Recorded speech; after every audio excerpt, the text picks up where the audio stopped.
میں ہوں سحر بلوچ اور آپ دیکھ رہے ہیں BBC اردو کا کورونا وائرس سے متعلق مختصر دورانیے کا خصوصی بلیٹن۔ شامل کرتے ہیں قومی خبریں۔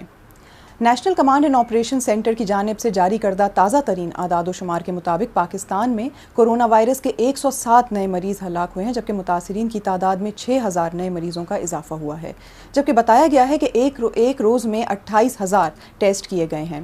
اس وقت اگر مجموعی تعداد دیکھی جائے تو پاکستان میں متاثرین کی تعداد 1 لاکھ سے تجاوز کر چکی ہے، جبکہ 2000 سے زائد افراد اس مرض سے ہلاک ہو چکے ہیں۔ سب سے زیادہ متاثرین صوبہ سندھ میں ریکارڈ کیے گئے ہیں، جبکہ سب سے زیادہ ہلاکتیں صوبہ پنجاب میں ہوئی ہیں۔ پاکستان کے دارالحکومت اسلام آباد کے سیکٹر کے کچھ علاقے سیل کر دیے گئے ہیں۔ ڈپٹی کمشنر حمزہ شفقات نے اس بارے میں اعلان کرتے ہوئے کہا کہ ڈسٹرکٹ ہیلتھ آفیسر کی تجویز پر سیکٹر G9 کے علاقے G92، G93 اور کراچی کمپنی میں 200 سے زائد کورونا وائرس کے کیسز سامنے آنے کے بعد انہیں سیل کرنے کا فیصلہ کیا ہے۔ انہوں نے کہا کہ ان علاقوں کو 36 گھنٹوں کے بعد سیل کیا جائے گا اور اس دوران وہاں کے مکین راشن خرید سکیں گے۔ انہوں نے کہا کہ یہ علاقے سنیچر، اتوار اور پیر تک سیل رہیں گے، جس کے بعد یہاں کی صورتحال کا جائزہ لیا جائے گا۔ جبکہ دوسری جانب اسلام آباد کے میئر شیخ انصر عزیز سمیت 463 نئے متاثرین سامنے آئے ہیں، جبکہ مزید 3 افراد ہلاک بھی ہوئے ہیں۔ یہاں یہ بتانا بھی اہم ہے کہ ایک روز پہلے وزیر اعظم عمران خان نے لوگوں کو متنبہ کیا تھا کہ جو بھی علاقے میں لاک ڈاؤن کے اوقات کی خلاف ورزی کرے گا اسے سیل کر دیا جائے گا۔ پاکستان کے زیر انتظام کشمیر کی بات کریں تو وہاں کی حکومت نے رضاکارانہ بنیادوں پر کورونا سے متاثرہ افراد کو اپنے گھروں میں تنہائی اختیار کرنے کی اجازت دے دی ہے۔ محکمہ داخلہ کی جانب سے جاری ہونے والے اعلامیے کے مطابق محکمہ داخلہ نے یہ اجازت موجودہ حالات کے تناظر میں دی ہے۔ حال ہی میں پاکستان کے زیر انتظام کشمیر میں ایک بار پھر لاک ڈاؤن نافذ کر دیا گیا ہے، جو حکام کے مطابق آج یعنی 12 جون سے عمل میں لایا جائے گا۔ محکمہ صحت گلگت بلتستان کے مطابق خطے میں کورونا کا ایک اور مریض ہلاک ہو گیا ہے، جس کے بعد خطے میں ہلاک ہونے والوں کی تعداد 15 ہو چکی ہے، جبکہ 12 نئے مریضوں کے بعد متاثرین کی مجموعی تعداد 1030 تک پہنچ چکی ہے۔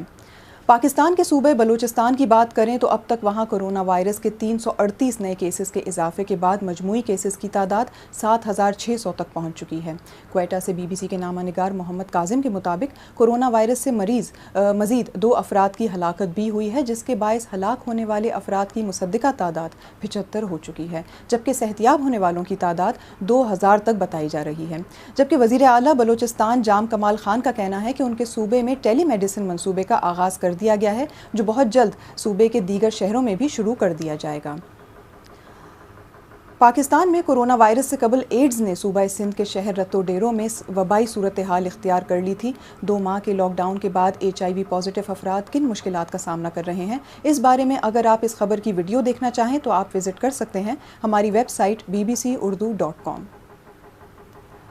اب بڑھتے ہیں عالمی خبروں کی جانب۔ دنیا بھر میں اب تک 72 لاکھ سے زائد افراد کورونا وائرس سے متاثر ہو چکے ہیں، جبکہ ہلاکتوں کی تعداد 4 لاکھ سے تجاوز کر چکی ہے۔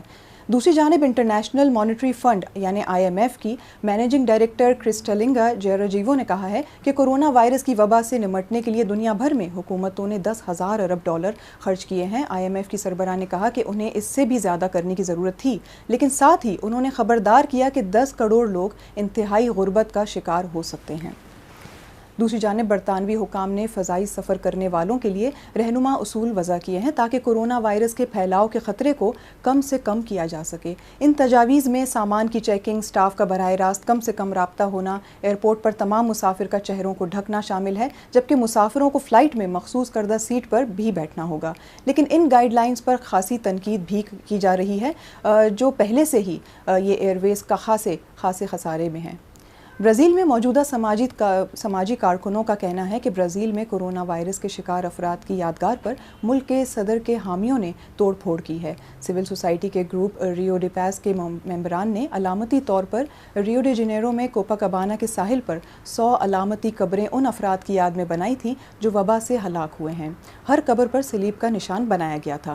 برازیل کی اگر صورتحال دیکھیں تو اب تک 7.5 لاکھ سے زیادہ کیسز سامنے آ چکے ہیں، جبکہ وہاں ہلاکتوں کی تعداد دوسرے نمبر پر ہے اور 40,000 سے زیادہ افراد جان کی بازی ہار چکے ہیں۔ انڈیا کی اگر بات کریں تو وہاں کے خبر رساں ادارے پریس ٹرسٹ آف انڈیا نے بتایا ہے کہ دارالحکومت دلی میں کورونا وائرس کی خطرناک صورتحال کی وجہ سے جامع مسجد کو فوری طور پر 30 جون تک کے لیے بند کر دیا گیا ہے۔ دوسری جانب آبادی کے لحاظ سے سب سے بڑے مسلمان ملک انڈونیشیا نے پہلے ہی اعلان کر دیا تھا کہ وہ لوگوں کو اس سال حج پر نہیں جانے دے گا، جبکہ ملیشیا کا کہنا ہے کہ ان کے شہری اس سال جولائی میں حج میں نہیں جا سکیں گے۔ یہ اقدام کورونا وائرس کی عالمی وبا کے تناظر میں لیا جا رہا ہے۔ حکام کے مطابق اس سال 30,000 شہریوں نے حج پر جانا تھا۔ ملیشیا ایک مسلم اکثریتی ملک ہے اور کئی لوگ حج پر جانے کے لیے کئی سال انتظار بھی کرتے ہیں۔